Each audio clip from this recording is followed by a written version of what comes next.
Looking good to me.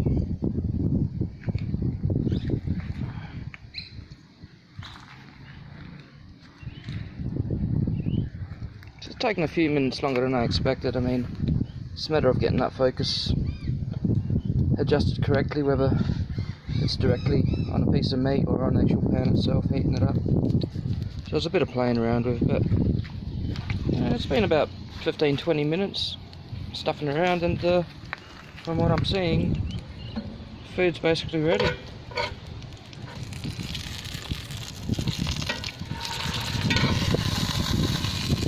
Yeah, so the main thing is keeping track of the sun, because obviously the sun's moving. And yeah, safety wise, I do have some welding goggles, just brazing ones, because yeah, your eyes do start to hurt after a while. Anyhow, I shall enjoy my lunch.